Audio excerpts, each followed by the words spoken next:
It's all well and good to have access to your own calendars in Outlook 365, but let's say you're working with a team on a more collaborative project and you want to have access to other individuals' calendars as well.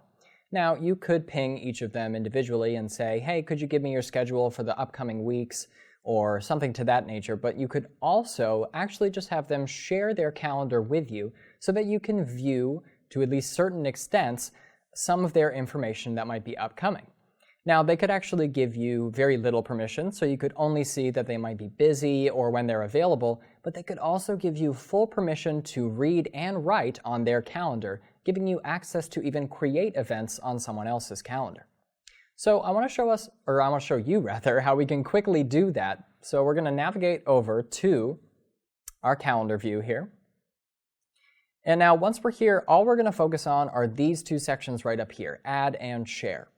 Now, add on the left lets you add a new calendar in here. So if you want to open a shared calendar, something that may have been sent to you either in an email or shared with you on Outlook, you can do that from here. But if you actually want to share your calendar with someone else, you have to do that from over here. So we're just going to share our basic calendar here. And immediately that will open up into Calendar Properties.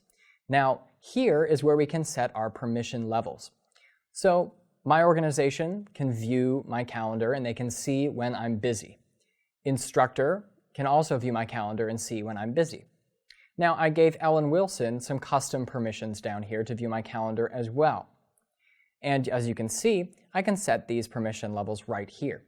So we're going to remove Ellen from this list for now, but let's add her back in because I do work very closely with her and we want to customize how she can view my calendar. So I open up my address book and I see her right there, so we'll just add her in, add down here and click OK. And now, right now it's set to can view all details.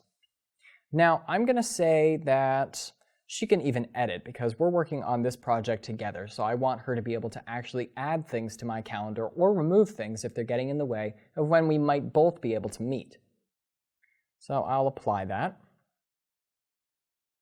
And as easy as that, Ellen now has access to my calendar. She'll see that appear on her system as well down in this calendar section. You'll see whose calendars have been shared with you down here, if any have been shared with you, and you can toggle those on and off just like you would any other calendar down here. Then you can see that overlaid on your calendar or side by side if you prefer to keep them separate. But again, if I, for example, am going to add on Ellen Wilson's calendar, I have down here as an other calendar. Now, the difference between other down here and shared is that this is something that Ellen Wilson sent me once, and I won't see the updates that she might be adding unless it's actually shared with me. So this is a static calendar.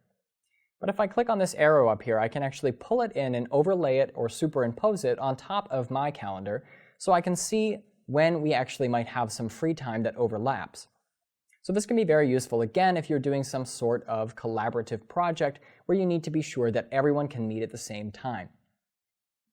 So when you're going through and using your calendars, you may come across times or situations where you'll need those shared calendars. So just be sure to go up here in the upper right of that Home tab on your ribbon to share any of your calendars with any individual and alter their permission levels at any time. We hope this video helped. Make sure to click the thumbs up and click the subscribe button right here. And click the link above to check out our Limelight classes, a free virtual live training. See you in the next video.